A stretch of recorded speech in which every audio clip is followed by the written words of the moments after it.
क्या हुआ? इन्वेस्टिंग सीखना है? आप ना बहुत लकी हो।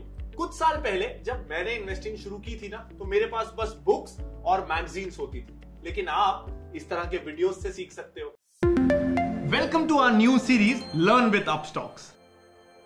अब आप चाहे स्टॉक्स में इन्वेस्ट करना चाहते हो, म्यूचुअल फंड्स में, गोल्ड में, आईपीओज में या रियल एस्टेट में, हम ना आपको सब कुछ बहुत सिंपल तरीके से एक्सप्लेन करने वाले हैं। तो चलिए शुरू करते हैं। और आज के इस वीडियो में हम ना जितने भी पॉपुलर इन्वेस्टमेंट ऑप्शंस हैं उनको डिस्कस करने वाले हैं।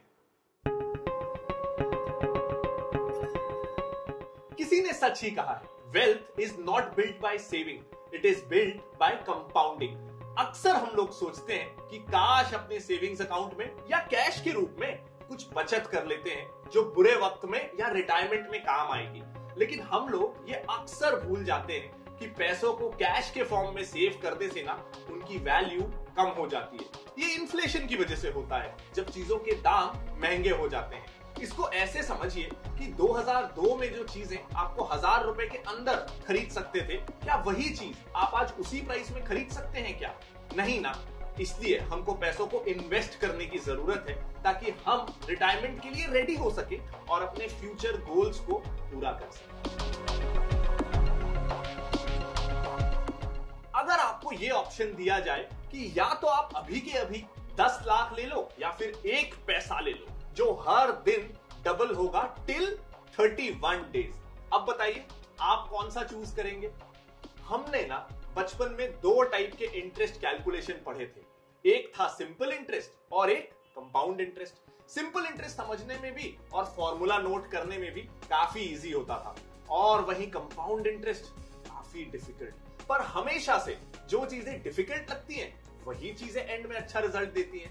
कैसे? तो आइए समझते हैं एक इंपॉर्टेंट कंसेप्ट को जो मैजिक की तरह काम करता है, पावर ऑफ कंपाउंडिंग। तो अगर आपने 10 लाख रुपए लमसम चूज किया होता तो आपका ना 90 लाख का लॉस हो गया होता, और अगर आप 1 पैसे को, जो कि हर दिन डबल होगा टिल 31 डेज के ऑप्शन को चूज करते, तो आप करोड़पति बन जाते। जी हां, सही सुना आपने। चलिए समझते हैं ये कैसे होता है। तो जैसा कि आप इस टेबल से देख सकते हैं कि डे 1 पे 1 पैसा है और वो हर दिन डबल हो रहा है। तो डे 5 तक आपके पास 16 पैसा हो गया है। डे 10 पे ये अमाउंट बढ़ के 5 रुपए हो गया। डे 15 पे ये 160 रुपीज हो गया। डे 20 पे ये 5000 रुपीज से ज्यादा हो गया। डे 25 पे अब आपके पास 1.5 लाख रुपए से ज्यादा है, और फाइनली 31st डे पे मैजिकली आपके पास अब 1 करोड़ रुपए है। शॉकिंग ना? जब पहली बार मैंने ये देखा था ना, मुझे बहुत शॉक लगा था। हमारी ना साइकोलॉजी ही ऐसी रहती है कि हम 10 लाख रुपए सुन के ये सोचते हैं कि ये एक बड़ा अमाउंट है, और इसके बदले आपको सिर्फ 1 पैसा दिया जा रहा था सेम डे पे। बट हमने ये ध्यान नहीं दिया कि 1 पैसा हर दिन डबल होगा तो कितना अमाउंट एंड तक इकट्ठा हो जाएगा। तो यही होता है power of compounding. Simple language में बात की जाए तो जो भी आपका प्रिंसिपल अमाउंट होता है उस पे तो इंटरेस्ट मिलता ही है, वो इंटरेस्ट कहीं नहीं जाने वाला। बट कंपाउंडिंग में ना आपको इंटरेस्ट पे भी इंटरेस्ट मिलता है। तो पावर ऑफ कंपाउंडिंग हमें रिजल्ट तो अच्छा देता है, बट उसके बदले वो आपसे कुछ मांगता भी है। पता है वो आपसे क्या मांगता है? वो आपसे मांगता है पेशेंस। यानी कि ये स्ट्रैटेजी तभी वर्क करेगी जब आप लॉन्ग टर्म के लिए इन्वेस्टेड रहेंगे। जैसे कि आप ये टेबल से देखेंगे तो फर्स्ट 10 डेज में अमाउंट सिर्फ 5 रुपए तक पहुंचा था, लेकिन 20th डे वो अमाउंट 5000 हो गया। 25th डे में वो 1 लाख हुआ, लेकिन आखिरी 6 दिनों में वो 1.5 लाख से सीधा 1 करोड़ हो गया। तो सपोज आपने स्टार्टिंग डेज में ही सोच लिया कि ये तो सिर्फ अभी तक 100 रुपए ही हुआ है, या फिर ये सोच लिया कि 25 डेज हो गए फिर भी ये अभी सिर्फ 1.5 लाख ही हुआ है, और आपने वहीं उसी दिन 25th डे पे विड्रॉ कर लिया होता, तो आपको 1.5 लाख मिलते, जो अगले 6 दिनों में 1 करोड़ होने वाले थे। जब हम कोई प्रॉपर्टी या गोल्ड देखते हैं कि उसकी वैल्यू आज के डेट में कितनी बढ़ गई है, हमारे दिमाग में ना ये जरूर आता है कि काश इतने साल पहले उस प्रॉपर्टी या गोल्ड को खरीद लिया होता या इन्वेस्ट कर दिया होता तो कितनी वैल्यू बढ़ गई होती। और फिर हम रिग्रेट करते हैं कि क्यों हमने जल्दी शुरुआत नहीं की।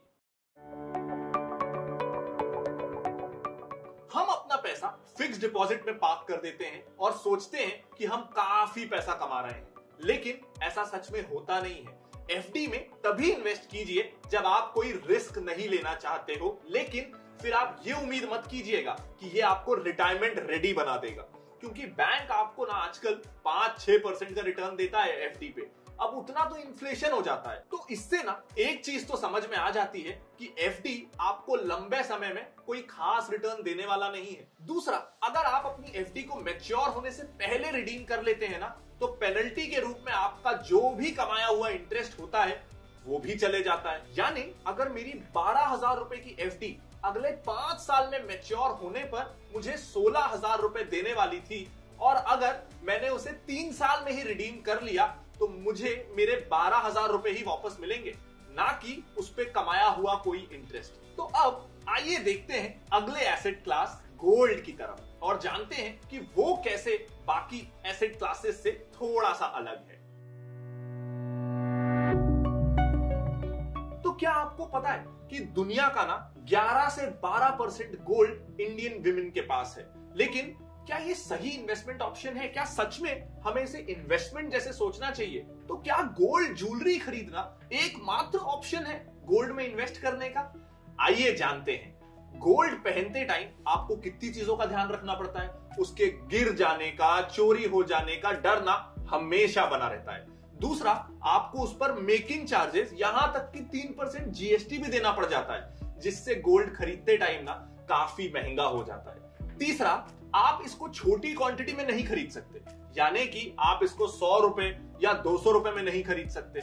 और सबसे बड़ा लॉस ये रहता है कि इस पे आपको कोई रेगुलर इनकम मिलती ही नहीं, यानी आपको सालाना या महीने में कोई इंटरेस्ट पेमेंट नहीं मिलती। इन्हीं कमियों को दूर करने के लिए ना डिजिटल गोल्ड आया। ऐसे समझिए कि जैसे आप 1 ग्राम का गोल्ड कॉइन खरीद रहे होते हैं, तब आपको 5,000 रुपए देने पड़ जाते हैं। लेकिन डिजिटल गोल्ड में अगर 5 और निवेशक हैं जो गोल्ड कॉइन चाहते हैं, तब उसकी वैल्यू ना 5 लोगों में बढ़ती चली जाती है। यानी अब वही गोल्ड कॉइन 5 लोग मिलकर अफोर्ड कर सकते हैं। तो डिजिटल गोल्ड में सेफ्टी का कोई खतरा नहीं रहता, क्योंकि जिस कंपनी से आपने डिजिटल गोल्ड खरीदा होता है वो आपको 100 रुपए या 200 रुपए में भी गोल्ड खरीदने का अवसर प्रदान करती है। सेफ्टी और सिक्योरिटी का सरदर्द भी ना उस कंपनी का होता है और वो उनकी जिम्मेदारी होती है। और इस पर ना कोई मेकिंग चार्जेस भी नहीं देना पड़ता, क्योंकि ये डिजिटली हेल्ड कॉइन्स होते हैं। लेकिन इसमें भी आपको 3% जीएसटी देना पड़ जाता है, यानी सब कुछ अच्छा है ऐसा नहीं हो पाता। और इस पे भी आपको कोई रेगुलर इनकम भी नहीं मिल पाती। इन्हीं कमियों को दूर करने के लिए आ गया एक और ऑप्शन गोल्ड खरीदने का, जो है सॉवरिन गोल्ड बॉन्ड। तो सॉवरिन गोल्ड बॉन्ड ना आपको 2.5% का एनुअल इंटरेस्ट पेमेंट देता है, और अच्छी बात यह है इस पे कोई आपको जीएसटी भी नहीं देना पड़ता। सेम गोल्ड की तरह इस पर भी आपको वही वाला कैपिटल एप्रिसिएशन होता है, और सबसे अच्छी बात है कि आप इसे शेयर की तरह ट्रेड कर सकते हैं। अब हम चलते हैं अगले एसेट क्लास की तरफ। जब भी किसी कंपनी को पैसों की जरूरत होती है तो वो 2 तरीकों से फंडिंग करवाते हैं। पहला होता है इक्विटी फाइनेंसिंग, जिसमें कंपनी के ओनर्स अपने शेयर्स को मार्केट में सेल ऑफ करते हैं। मतलब अगर ओनर के पास 100% स्टेक है कंपनी का और वो चाहता है कि उसमें से वो 10% शेयर्स को मार्केट में नॉर्मल पब्लिक के लिए लिक्विडेट करना चाहता है, तो फिर जब पब्लिक उस शेयर को खरीदने के लिए जाएगी आईपीओ में, तो उसके लिए वो पैसे देगी और ये पैसे आ जाते हैं कंपनी के पास। अब अगर कंपनी नहीं चाहती कि वो अपने स्टेक्स को बेचे, ओनर अगर अपने शेयर्स नहीं बेचना चाहता, तो अब एक दूसरा तरीका होता है। वो तरीका होता है डेट फाइनेंसिंग का। इसमें कंपनी चाहे तो बैंक से लोन ले सकती है या फिर बॉन्ड या डिबेंचर इशू कर सकती है। तो जब नॉर्मल पब्लिक इन बॉन्ड्स या डिबेंचर्स में इन्वेस्ट करती है तो कंपनी को पैसे मिलते हैं। बट जनरली ना लोगों को ये बहुत बड़ा मिसकंसेप्शन होता है कि बॉन्ड्स एंड डिबेंचर्स तो सिमिलर ही होते हैं। तो चलिए आज हम यही समझेंगे कि आखिर बॉन्ड्स और डिबेंचर्स में क्या सिमिलैरिटीज है और मोर इंपॉर्टेंटली क्या डिफरेंस है। तो दोनों ही चीजें, बॉन्ड्स एंड डिबेंचर्स में ये सिमिलैरिटी तो होती है कि ये दोनों ही एक तरीके का लोन है किसी भी कंपनी के लिए, और दोनों पे ही फिक्स्ड इंटरेस्ट रेट होता है, और ये लोन एकदम फिक्स्ड टाइम पीरियड के लिए होता है। तो अब ना ज्यादा इंपॉर्टेंट चीज की बात करते हैं। अब बात करते हैं दोनों के बीच के डिफरेंसेस की। तो बॉन्ड जनरली सिक्योर्ड लोन की कैटेगरी में आते हैं। इसका मतलब यह है कि कंपनी बॉन्ड्स जब इशू करती है तब वो पब्लिक को कोलैटरल में कुछ रखती है, ताकि कल को अगर कंपनी पे ना कर पाए तो उस पब्लिक को कोलैटरल यूज करके अपने पैसे रिकवर करने का मौका मिल सके। वहीं दूसरी तरफ डिबेंचर्स ना सिक्योर्ड भी होते हैं और अनसिक्योर्ड भी होते हैं। अनसिक्योर्ड डिबेंचर्स में हम पर्सनल लोन का एग्जांपल ले सकते हैं, जिसपे हमें कोई कोलैटरल तो नहीं रखना होता, बट उसमें इंटरेस्ट रेट काफी हाई होता है। इवन अगर कंपनी कल को लिक्विडेट होने वाली होती है तो हमेशा कंपनी के एसेट से रियलाइज होने वाला पैसा पे करते वक्त बॉन्ड होल्डर्स को ना फर्स्ट प्रायोरिटी दी जाती है, और फिर आते हैं सिक्योर्ड डिबेंचर होल्डर्स, और फिर आते हैं अनसिक्योर्ड डिबेंचर्स। अब ना हम बात करते हैं अगले एसेट क्लास की, जो बहुत तेजी से पिछले कुछ सालों में इंडिया में पॉपुलर हुआ है। जनरली हम जब म्यूचुअल फंड्स में इन्वेस्ट करते हैं तो हमें यह लगता है कि हम सिर्फ शेयर बाजार में निवेश कर रहे हैं, बट ऐसा है नहीं। हम म्यूचुअल फंड्स के through gold, real estate, debt instruments and equity में भी इन्वेस्ट कर सकते हैं। तो ये चारों में आप म्यूचुअल फंड के जरिए इन्वेस्ट कर सकते हैं। लेकिन ज्यादातर म्यूचुअल फंड में रिस्क और रिटर्न की जब बात होती है तो लगता है कि रिस्क ज्यादा है, वोलेटिलिटी ज्यादा है, तो रिटर्न भी ज्यादा है, थोड़ा ऊपर नीचे हो सकता है। तो ये सारी चीजों की बात होती है इक्विटी म्यूचुअल फंड्स के कंटेक्स्ट में, यानी शेयर बाजार में जो एमएफ पैसा लगाते हैं उसके कंटेक्स्ट में। अब जानते हैं कि ये म्यूचुअल फंड्स जो है ना, ये वर्क कैसे करते हैं। जब अगर आपको 20,000 रुपए लगाने हैं और आप खुद इन्वेस्ट करना चाह रहे हैं, या फिर एडवाइजर के थ्रू, और उन्होंने आपको बोल दिया है कि एमआरएफ या पेज इंडस्ट्रीज या और किसी कंपनी का शेयर ले लो, तो अब ये एक एक शेयर ही ना 80,000 का है, तो वो एक शेयर ही आपके 20,000 के बजट के ऊपर हो जाता है। अब आपको तो लगाना ही 20,000 रुपए है, तो आप कैसे खरीदेंगे एमआरएफ जैसे शेयर को? आप नहीं खरीद पाएंगे। तो ये एक प्रॉब्लम है डायरेक्ट या फिर एडवाइजर्स के थ्रू जाने में। लेकिन म्यूचुअल फंड क्या करता है? म्यूचुअल फंड आपसे 500 रुपए लेगा और किसी और से वो 500 रुपए और लेगा, और ऐसे रेस हो गए कई लोगों से 50,000 रुपए। मान लीजिए 100 लोगों से म्यूचुअल फंड ने 500 रुपए ले लिए, और ऐसे कुल मिला के म्यूचुअल फंड के पास आ गए 50,000 रुपए। अब उसने 2 शेयर खरीद लिए पेज इंडस्ट्रीज के। तो अगर आप अकेले होते तो आप पेज इंडस्ट्रीज का शेयर तो खरीद नहीं पाते, वो आपके बजट के ऊपर हो जाता। लेकिन अब आपके जैसे 100 और लोग मिल गए और सबने मिलके पेज इंडस्ट्रीज के 2 शेयर्स ले लिए। अब 100 लोग हैं लेकिन शेयर्स तो 2 ही हैं, तो वो बटेंगे कैसे, स्प्लिट कैसे होंगे? तो इसके लिए एमएफ वो 2 शेयर्स खुद खरीद लेगा म्यूचुअल फंड अपने नाम पे, और आपको ना वो शेयर्स नहीं देगा, वो म्यूचुअल फंड के यूनिट आपको देगा। यानी कि मान लीजिए कि 25-25 हजार के 2 शेयर्स खरीदे गए, तो 50,000 का टोटल इन्वेस्टमेंट हुआ। अब 100 लोगों ने वो पैसा लगाया था, तो आपको वो फंड 500 रुपए का एक एक म्यूचुअल फंड यूनिट दे देगा, ताकि आप सब कलेक्टिवली मिलके वो 2 शेयर्स के को होल्डर्स या को ओनर्स बन जाए। तो म्यूचुअल फंड ये काम करता है कि थोड़े पैसों में आपको ज्यादा कंपनी में इन्वेस्ट करने का मौका देता है, जो आप डायरेक्ट अगर इन्वेस्ट करते ना तो आप नहीं कर पाते। अब ये म्यूचुअल फंड करता कैसे है? वो ना एक फंड मैनेजमेंट कंपनी बनाता है जिसे एएमसी कहा जाता है। वो कंपनी एक फंड को लॉन्च करती है, फिर लोगों से पैसे मंगाती है कि मान लीजिए उन्होंने एक मल्टी कैप फंड लॉन्च किया है, तो ये फंड हर तरह की छोटी और बड़ी हर टाइप की कंपनी में इन्वेस्ट करेगा। तो हमारे पास ये एक्सपर्ट्स हैं जो आपका पैसा मैनेज करेंगे, इनका ये ट्रैक रिकॉर्ड है। हम आपको ये विश्वास दिलाते हैं कि हम एक अच्छा रिटर्न देंगे, और इस तरह की बहुत सारी बातें की जाती हैं। फिर जो भी लोग इंटरेस्टेड होंगे, आपके मेरे जैसे और बहुत सारे लोग, कोई 500 लगाएगा, कोई 1000 लगाएगा, कोई 20,000 लगाएगा, और इस तरीके से एएमसी के पास पैसा इकट्ठा होता चला जाएगा। तो ऐसा करके जितना पैसा इकट्ठा हुआ उसे कहते हैं AUM, यानी कि एसेट्स अंडर मैनेजमेंट। तो एसेट्स अंडर मैनेजमेंट यानी कि टोटल पैसा। तो मान लीजिए अब की बार आपने 2,000 सबसे लिए और टोटल 50 लोग थे, तो अब टोटल AUM हो गया 1 लाख का। अब वो AMC एक फंड मैनेजर अपॉइंट करती है, जो कि एक एक्सपर्ट होता है शेयर्स को पिक करने में। तो वो अब इस 1 लाख रुपए को कहां कहां इन्वेस्ट करना है इसकी एक स्ट्रैटेजी बनाएगा। 10,000 किसी शेयर में, 5,000 किसी और शेयर में, ऐसे करके वो लाख रुपए को इन्वेस्ट कर देगा शेयर बाजार में और आपको मिल जाएगा उस म्यूचुअल फंड स्कीम के यूनिट्स, जिसे आप जब चाहें तब बेच सकते हैं। 2 दिन में पैसा ना आपके अकाउंट में आ जाएगा।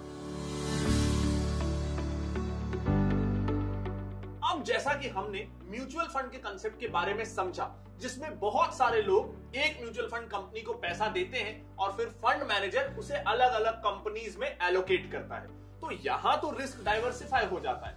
बट अब ना हम बात करते हैं डायरेक्ट इक्विटी की, जिसको हम कहते हैं शेयर बाजार में निवेश या स्टॉक मार्केट इन्वेस्टमेंट्स। तो यहाँ पे आप किसी एक पर्टिकुलर कंपनी के शेयर्स में इन्वेस्ट कर रहे होते हैं, जिससे ना आपको उस कंपनी की पार्शियल ओनरशिप मिल जाती है। जी हाँ, अगर आपने रिलायंस का शेयर खरीद लिया तो आप भी रिलायंस के पार्शियल ओनर हो गए। बट जनरली लोगों के दिमाग में ना ये डर हमेशा रहता है कि स्टॉक मार्केट तो रिस्की है, इसमें बहुत सारा रिस्क है। तो ऐसे में क्या सच में आपको शेयर बाजार में या स्टॉक मार्केट में डायरेक्टली बिना किसी एक्सपर्ट की मदद के इन्वेस्टमेंट करना चाहिए? क्या स्टॉक मार्केट में डायरेक्ट इन्वेस्टमेंट का कुछ फायदा है भी या नहीं? तो जैसा हमने देखा कि इक्विटी, चाहे वो म्यूचुअल फंड हो या स्टॉक्स, दोनों ही, क्योंकि वो इक्विटी है तो वो बॉन्ड्स, डेट या एफडी से ज्यादा रिटर्न्स तो देते हैं, लेकिन हमको कंपैरिजन करना है डायरेक्ट इक्विटी का एमएफ से। तो अब अगर हम डायरेक्ट इक्विटी और म्यूचुअल फंड इन दोनों को कंपेयर करें ना, तो कंपैरेटिवली यस, स्टॉक्स में थोड़ा रिस्क ज्यादा होता है।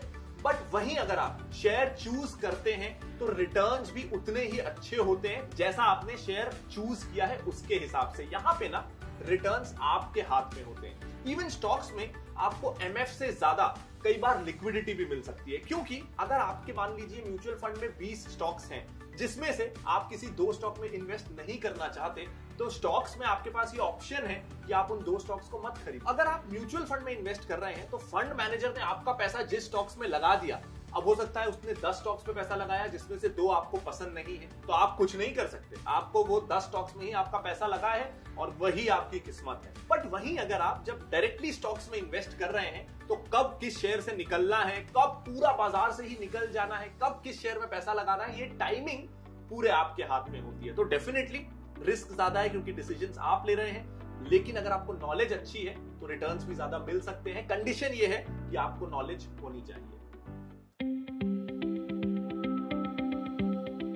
अब बात करते हैं रियल एस्टेट की। रियल एस्टेट को ना हमेशा से एक कन्वेंशनल और पॉपुलर एसेट इंडिया में माना जाता है इन टर्म्स ऑफ इन्वेस्टमेंट। अगर आप कोई घर खरीदते हैं तो डेफिनेटली उसकी वैल्यू टाइम के साथ तो बढ़ेगी ही, और साथ ही आपको रेंटल इनकम भी मिल सकती है। बट हिस्टोरिकली देखा जाए ना, तो रियल एस्टेट ने 9 to 10% का ही रिटर्न दिया है पर ईयर। इसके साथ इसमें 2 मेजर प्रॉब्लम्स भी हैं। फर्स्ट ऑफ ऑल, आप अपनी स्मॉल सेविंग्स जो है उसे यूज नहीं कर सकते। आपको अमाउंट लैक्स में या करोड़ में रिक्वायर्ड होगा। इसके साथ रियल एस्टेट में आपको लिक्विडिटी की प्रॉब्लम आती है, यानी कभी आपको बेचना हो तो महीनों लग जाते हैं। ऐसा नहीं है कि आज सोचा और कल बेच दिया, आपको महीनों लगेंगे एक बायर ढूंढने में। और अगर लैंड कहीं रिमोट जगह पे है ना, तो फिर भूल ही जाइए। बट उस घर का क्या जिसमें आप रहते हो, जिसे आप अपनी पर्सनल कैपिटल का पार्ट मानते हो, तो क्या महंगा घर खरीदने से आपकी पर्सनल कैपिटल इंक्रीज हो जाएगी? घर को कुछ लोग एसेट मानते हैं, वहीं कुछ लोग लायबिलिटी, क्योंकि अगर आप खुद के घर में रह रहे हो तो डेफिनेटली आप रेंट सेव कर रहे हो, जिससे कैश आउटफ्लो नहीं हो रहा है, और इवन आप घर से रेंटल इनकम जनरेट कर सकते हो या घर को मॉर्गेज रख के लोन ले सकते हैं। बट वहीं घर लायबिलिटी भी हो सकती है, क्योंकि कैश आउटफ्लो हो रहा हो अगर in terms of maintenance, repair charges, taxes, insurance, interest, loan. सांस चली गई, इतने सारे एक्सपेंसेस होते हैं घर लेने पे। इंडिया में ना लेकिन हमेशा से लैंड और हाउसिंग फैसिलिटी की स्कैर्सिटी रही है, क्योंकि पॉपुलेशन हमेशा बढ़ती रही। पॉपुलेशन काफी ज्यादा है तो इसलिए उसकी वैल्यू रियल एस्टेट की इंक्रीज होगी विद टाइम।